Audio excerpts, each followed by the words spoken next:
தாழ்ச்சியுடன் கூடிய பயபக்தி. நன்றி இயேசுவே, உம்மை புகழ்கின்றோம் இயேசுவே. நன்றி இயேசுவே, ஹல்லேலூயா ஹல்லேலூயா. நன்றி இயேசுவே, ஹல்லேலூயா. கடவுளின் வார்த்தை உயிருள்ளது என்பதை இதனால் வரை நாம் படித்தோம். திருப்பாடல் 33:6 கடவுளின் வார்த்தை அவரது வாக்கினால் வானங்கள் உண்டாயின, அவரது சொல்லின் ஆற்றலால் வான்கோள்கள் எல்லாம் உருவாயின என்று படித்தோம். இதிலிருந்து நம்ம கற்றுக்கொள்வது என்ன? அவரது சொல்லின் ஆற்றல் என்பது தூய ஆவியானவர், அவரது வாக்கு என்பது கடவுளின் வார்த்தை என்று. மேலும் இந்த பிரபஞ்சமே அவரது வார்த்தையாலும் அவருடைய ஆவியாலும் தான் கட்டுப்படுத்தப்படுகிறதுன்னு தெரிந்து கொள்கிறோம். அப்படியானா இந்த உருவாக்கும் வல்லமை கடவுளின் வார்த்தையும் அவருடைய ஆவியும் இணைந்தே செயல்படுகிறது என்று தெரிந்து கொள்கிறோம். இது மிக மிக முக்கியமானது. அதனால்தான் இயேசாண்டவர் சொல்கிறார், நான் உங்களிடம் பேசிய வார்த்தை வாழ்வதரும் ஆவியை கொடுக்கின்றன அப்படின்னு. நான் மேலும் கற்றுக்கொள்வது என்ன அப்படின்னாக்கா, கடவுளின் வார்த்தைகள் என்றும் தோல்வியுறாது. ஏசாயா 55:11 பார்க்குறோம். அதில் என்ன சொல்லியிருக்கு? அவருடைய வார்த்தை அவ்வாறே என் வாயிலிருந்து புறப்பட்டு செல்லும் வாக்கும் இருக்கும், அது என் விருப்பத்தை செயல்படுத்தி எதற்காக நான் அதை அனுப்பினேனோ அதை வெற்றிகரமாக நிறைவேற்றாமல் வெறுமையாக என்னிடம் திரும்பி வருவதில்லை என்று. இது கடவுளோட வல்லமை அவருடைய வார்த்தையிலும் ஆவியிலும் வெளிப்படுது. சரி, இது இப்போ நம்ம பார்க்கறது கடவுளுடைய பக்கத்துல இருந்து. நம்ம பக்கத்துல இருந்து நம்ம செய்ய வேண்டியது என்ன அப்படின்னு பார்க்கலாமா? கடவுளின் வார்த்தை என்பது நான் அதில் உள்ள உண்மையை புரிந்து கொண்டால்தான் அது எனக்கு பயனுள்ளதாக இருக்கும். நான் அதுக்கு எவ்வாறு இசைகிறேனோ, எப்படி அதை ஏற்றுக்கொள்கிறேனோ அந்த வார்த்தையை, அப்போ தான் அந்த வார்த்தை செயல்படும். ஹல்லேலூயா. நம்ம 1 தெசலோனிக்கர் 2:13 பார்த்தோம். அதை வாசிக்கிறேன். கடவுளின் வார்த்தையை நீங்கள் எங்களிடமிருந்து கேட்டபோது அதை மனித வார்த்தையாக அல்ல, கடவுளின் வார்த்தையாகவே ஏற்றுக்கொண்டீர்கள். இதற்காக நாங்கள் கடவுளுக்கு இடைவிடாது நன்றி கூறுகிறோம். உண்மையாகவே அது கடவுளுடைய வார்த்தை தான்.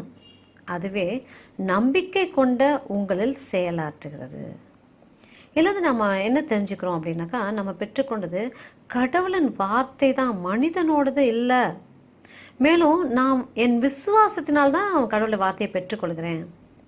அப்போ கடவுளின் வார்த்தை எனக்குள்ளும் உங்களுக்குள்ளும் செயலாற்றணும் அப்படின்னாக்கா, அதை நான் எப்படி பெற்றுக்கொள்கிறேன்றதில் தான் இருக்குது. நேற்று நம்ம இன்னொரு உண்மையாக நம்ம கற்றுக்கொண்டோம். யாக்கோபு 1:21 நான் மறுபடியும் வாசிக்கிறேன். எனவே எல்லா வகையான அழுக்கையும் உங்களிடம் மிகுந்துள்ள தீமையையும் அகற்றி உங்கள் உள்ளத்தில் ஊன்றப்பட்ட வார்த்தையை பணிவோடு ஏற்றுக்கொள்ளுங்கள், அதுவே உங்களை மீட்க வல்லது. நம்ம என்ன தெரிஞ்சுக்கிட்டோம்? 2 தேவைகள். முதல்ல எதிர்மறையானவற்றை, அதாவது அழுக்கையும் தீமையும் அகற்ற வேண்டும். அதை செய்தால் நம்ம பாவத்தில் இருக்க முடியாது, பாவத்தை பிடிச்சிட்டு இருக்கவே மாட்டோம். அதே போல் கடவுளை எதிர்த்து செயலாற்ற மாட்டோம், அது செயலாற்ற முடியாது. எல்லா தீமையும் அகன்று போகும் நம்ம வாழ்க்கையில். நம்ம கடவுளின் வார்த்தையை மனத்தாழ்ச்சியோடு பெற்றுக்கொள்ளணும். இது மிக மிக முக்கியமானது. இதனால் நம்ம திருத்தி கொள்ளவும் கற்றுக்கொள்ளவும் வார்த்தையின்படி நடப்பவர்களாயும் அன்புடன் வார்த்தையை உள்ளத்தில் பதித்து நம்மை காத்து கொள்ளவும் மீட்பை பெற்றுக்கொள்ளவும் முடியும். கடவுள் தமக்கு தேர்ந்த மாணவர்களாக யாருக்கெல்லாம் தாழ்ச்சியும் பயபக்தியும் உள்ளதோ அவர்களை தேர்ந்து கொள்கிறார்.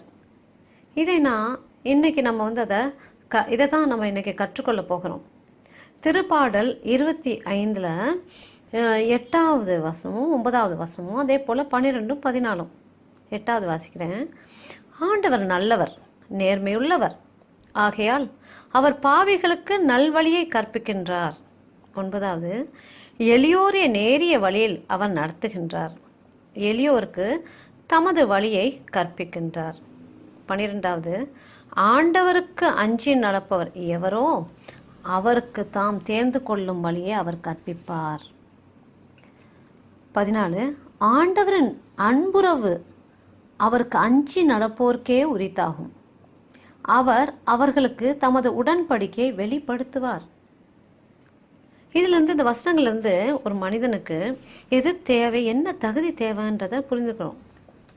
நான் என்னை எப்படி தயார் செய்து கொள்ள வேண்டும், அதன் மூலம் கடவுளிடமிருந்து அவரின் வழிகளையும் அவருடைய உடன்படிக்கையும் நான் கற்றுக்கொள்றதுக்காக நான் முதல்ல அவரை மனத்தாழ்மை வேணும். அந்த மனத்தாழ்ச்சியோட பயபக்தியோடு ஏற்றுக்கொள்ள தெரிந்தால்தான் அவருடைய வார்த்தையை நான் பெற்றுக்கொள்ள தகுதியை உள்ளவனாகிறேன். அப்போதான் கடவுள் எனக்கு ஆசிரியராக இருந்து எனக்கு அவருடைய ராஜ்யத்தின் ரகசியங்களையும் ஞானத்தையும் அறிவையும் எல்லாவற்றையும் கற்றுத்தருகிறார். பிரேஸ் காட், அல்லேலூயா. அவருடைய வார்த்தை எதற்காக அனுப்பப்பட்டதோ அதை நிறைவேற்றாமல் வெறுமையாக திரும்பி வருவதில்லை அப்படின்றத நம்ம படிச்சிருக்கிறோம், தெரியும். எனவே அந்த அற்புதமான ரகசியங்களை அறிந்து கொள்ள நான் என்னையே தயார் செய்து கொள்ளணும். எப்படின்னா, என் சிந்தனைகளை, என் நோக்கத்தை என் மனத்தாழ்மையிலும் பயபக்தியிலும் செலுத்தணும். நிறைய பேர் கடவுளின் வார்த்தையை அறிந்து கொள்ள ரொம்ப தாகமாக இருக்காங்க. அவங்க என்ன பண்ணுறாங்க, விவிலிய பள்ளிகள், செமினேரிஸ் போன்றவற்றில் இணைந்து என்ன பண்ணுறாங்க, படிக்க விரும்புகிறாங்க. இப்படிப்பட்ட நிறுவனங்கள்லாம் சேர்ந்துடுறாங்க. ஆனால் திருப்பாடல் 25 8ஆம் வசனம் 9ஆம் வசனம் என்ன சொல்லுது, மறுபடியும் வாசிக்கிறேன். ஆண்டவர் நல்லவர், நேர்மையுள்ளவர் ஆகையால் அவர் பாவிகளுக்கு நல்வழியை கற்பிக்கின்றார். எளியோரை நேரிய வழியில் அவர் நடத்துகிறார், எளியோருக்கு தமது வழியை கற்பிக்கிறார். கடவுளின் வழிகாட்டுதலும் அவர் நமக்கு கற்றுத்தருதலும் அவருடைய உடன்படிக்கை, ரகசியங்கள், மறைபொருள் எல்லாம் யார் ஒருத்தருக்கு மனத்தாழ்ச்சியும் பயபக்தியும் இருக்குதோ அவங்களுக்கு தான் கொடுக்கப்படும். ஆனால் நான் என்னுடைய சொந்த அறிவால் அவளை கற்றுக்கொள்ளணும்னு முயற்சித்தா அவரால் நம்ம ஏற்றுக்கொள்ளவே பட முடியாது. ஏன்னா அத்தகைய ஒரு கடவுளை எதிர்பார்க்கும் தாழ்மையும் பயபக்தியும் இல்லாமல் இருந்தால் கடவுள்கிட்ட இருந்து எதையுமே நம்ம பெற்றுக்கொள்ள முடியாது. இன்று காலை நம்ம என்ன பார்க்குறோம் அப்படின்னா, ஆண்டவர் நம்மிடம் இந்த கேள்வியை கேட்குறார். உன்னால் இந்த மனத்தாழ்ச்சியோட பயபக்தியோட கடவுள் வார்த்தையை பெற்றுக்கொள்ள முடியுமா? அவருடைய வார்த்தைக்கு முதலிடம் கொடுத்து பெற்றுக்கொள்ள முடியுமா என்று. Praise God, praise God. நான் இந்த தகுதியோடு இருந்தால் என்னை தூய ஆவியாரின் பள்ளியில் சேர்த்துக்கொள்வார், எனக்கு அவரே கற்றுத்தருவார். இந்த காலை பொழுதில் அவருடைய வார்த்தையை நம்ம பெற்றுள்ளோம், செய்தியை பெற்றுக்கொண்டோம், விளக்கத்தை பெற்றுக்கொண்டோம். இப்போது இதற்கு என்னுடைய ரெஸ்பான்ஸ் எப்படி உள்ளது? இங்கு கொடுக்கப்பட்ட விளக்கம்தான் நமது பணி. நமக்கு கடவுளிடம் இதில் ஒரு அர்ப்பணிப்பு இருந்தால் அவளிடம் சொல்லலாம், நான் கற்றுக்கொள்ள ஆயத்தமாக இருக்கிறேன், பணிவுடனும் பயபக்தியுடனும் உங்கள் வார்த்தையை முதன்மையாக்கி மரியாதையோடையும் விசுவாசத்தோடையும் பெற்றுக்கொள்ள விரும்புகிறேன் அப்படின்னு. சரியா? தயாரா? அதற்கு நீங்கள் தயாராக இருக்கிறீங்களா? அப்படின்னா நம்ம சேர்ந்து ஒரு ஜெபம் செய்வோமா? கடவுளாகிய இயேசுவே, உம்மை நேசிக்கிறேன், உமக்கு நன்றி செலுத்துகிறேன், உம்மை புகழுகிறேன். ஆண்டவரே, உம் வார்த்தை எனக்குள்ளாக பதிக்கப்படவும் உமக்கு மாணவராகவும் சீடராகவும் நான் இருக்க விரும்புகிறேன். உமது வார்த்தை எனக்குள்ளா இருத்தப்படவும் எனக்காக நீர் அது எப்படி செயல்பட வேண்டும்னு நினைக்கிறீங்களோ அதன்படியே செயல்படட்டும். நான் உங்கள் முன்பாக தலை வணங்கி தாழ்ச்சியுடனும் பயபக்தியுடனும் உமது உயிருள்ள செயலாற்றுகின்ற வார்த்தையை என் ஆவிக்குள்ளாக பெற்றுக்கொள்கிறேன்.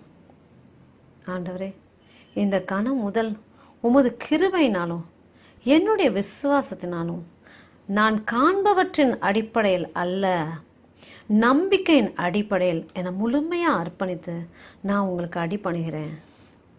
ஆனால் எனக்குள்ளாக விதைக்கப்பட்ட வார்த்தையானது எதற்காக அதை செயல்பட வேண்டுமோ அதை உமது மகிமைக்காக செயல்படட்டும். என் ஜெபத்திற்கு செவி சாய்த்ததற்காக இயேசுவின் நாமத்தில் உமக்கு நன்றி செலுத்துகிறேன். ஆமேன், ஆமேன். இப்போ தைரியமாக அறிக்கைங்க. கடவுளாகிய இயேசுவே, நான் உமது சீடன், நீர் எனது ஆசிரியர். நான் இப்பொழுது பரிசுத்த ஆவியின் பள்ளியில் இணைந்துள்ளேன். தூய ஆவியானவர் எனக்கு ஆசிரியராகவும் வழிகாட்டியாகவும் தலைவராகவும் இருந்து ஆண்டவன் ராஜ்யத்தின் ரகசியங்கள் எல்லாம் கற்றுத்தருவார். நான் அபிஷேகப்பட்டிருக்கிறேன். என் மேய்ப்பனாம் ஆண்டவரின் குரல் கேட்டு நடக்க, நான் அவர் குரல் கேட்கும் ஆட்டுக்குட்டியாக என் வாழ்நாள் முழுவதும் நடக்க இயேசு நாமத்தினாலே நன்றி சொல்கிறேன். இயேசு நாமத்தினாலே. ஆமேன், ஆமேன், ஆமேன்.